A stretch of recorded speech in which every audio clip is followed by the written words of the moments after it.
How's it going, everyone? James Lynch here for Odds Checker US, looking at the Jake Paul, Ben Askren boxing fight, which is going to be taking place April 17th in Atlanta, Georgia, as part of Triller Promotions. We're going to take a really deep dive into Ben Askren and his career, his strengths, his weaknesses, and all that good stuff. So I'm going to get off the screen here. There you go, Triller Fight Club.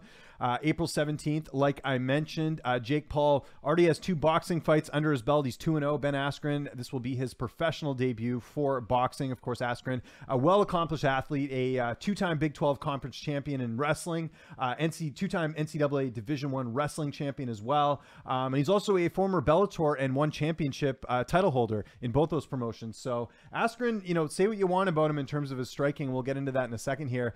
The record itself, very impressive here. 19-2-1 overall record. That's a good UFC, or overall record, I should say, in MMA, not UFC record. I corrected myself there. And it's interesting because Askren has some wins by knockout. I know they were TKO. They were, you know, sort of peppering ones. They weren't like a, you know, one-punch knockout, but we do have 2 wins here with Shinya Aoki and Kazitsam in this fight as well. Cade Stam, I should say, a couple of years back. But let's take a closer look at Ben in terms of the stats and all that good stuff. So Ben Askren, 19-2 MMA record. He's 36 years old. He's 5'11" with a 71-inch reach. And Askren has not fought since that Damian Maia fight back in October of 2019. So a bit of a layoff here for Ben Askren coming into the matchup. We know Ben's strengths. He's a superior wrestler. That's how he wins his matches for the most part. If you look at that undefeated run he went on in MMA, a lot of that was wrestling heavy. A lot of these were. And he had some good wins. You know, say what you want about Askren. You know, he made the transition from wrestling to MMA, made his MMA debut back in February of 2009, only fought 4 times before making his Bellator debut in 2010. That's where he was part of that Bellator tournament and ended up winning it, defeating Lyman Good in that fight to take home the tournament title and everything else. So, you know, he beat a really good fighter in Dan Hornbuckle, actually, you know, in the semifinals to fight Lyman Good in the finals. And again, he just uses wrestling. He out-wrestled Dan Hornbuckle in that fight. So, you know, I emphasize that because of the fact that, you know, Askren obviously can always go to that in his back pocket. But in this fight, with it being boxing, he's not going to be able to use that. But still, some good wins here. You know, Douglas Lima, who's a very highly rated, you know, Bellator fighter, Bellator champion. Very good win over him. Carl Amasu was a good win at the time. Koreshkov was a good win on top of that. So, and even Robbie Lawler, you know, his UFC debut. It was a rough UFC debut. Askren got hit pretty hard, but he survived. He was able to come back and get the submission victory over Robbie Lawler. A bit of controversy in terms of the stoppage, but nonetheless, he was able to take a Robbie Lawler punch and live to see another day after that one. The Masvidal fight, the one he's, you know, most famous for in that fight, that was just a case of, you know, him going for a takedown and Masvidal doing the perfect thing, landing the knee. So I almost don't look at that fight too much when it comes to breaking down Ben Askren, because I think 9 times out of 10, if they fought, that could be a totally different fight between Masvidal and Ben Askren. So there we go. We know Askren's strengths. Obviously, it's his wrestling. His weaknesses, his striking, believe it or not. You know, the Damian Maia fight did not look good in terms of his striking in that one. He basically got, you know, outworked in that one and ended up getting submitted in the 3rd round in that fight. The other thing we got to mention with Askren is that he had a serious hip injury, had to get hip surgery. So Askren, you know, going to have a layoff, going to be coming off hip surgery. But I do want to point out the fact that this guy is a true athlete and has competed at the high level in what he was doing. I know it was wrestling, but still, that's something to keep in mind as well. So Askren's 5'11" with a 71-inch reach. Jake Paul, much younger, 24 years old, 6 feet tall. Don't have the reach listed, but you know that he's going to be bigger. If you saw the face-off that they had at the press conference a few weeks back, Jake Paul is the bigger fighter, but not by much. You know, people saying that Ben's going to be really undersized, I don't agree with that.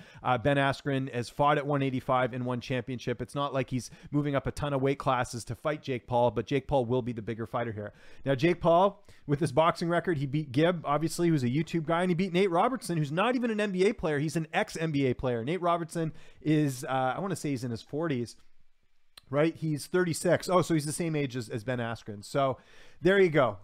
Not much we can take away from Jake Paul and what he's done in the boxing ring, with the fact that, like I said, he's beat 2 boxers that don't have any boxing experience, whereas Ben Askren is a true boxing. Oh, he's a true martial artist, I should say, not a boxer, obviously, in that one. So a lot of interesting things here for Ben. The thing I'm curious with is, can Ben survive the early going in this fight? You know, Jake Paul's going to throw the kitchen sink at him.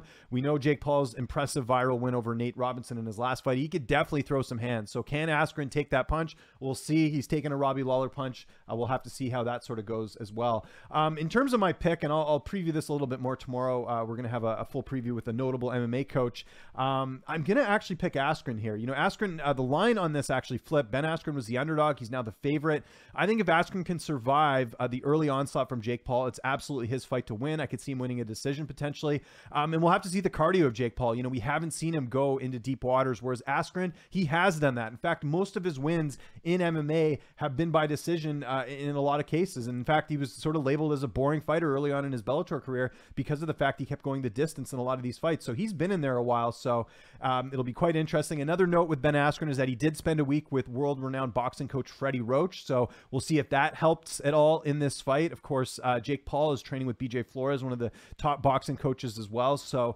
I think, you know, training camp-wise, both are getting good training.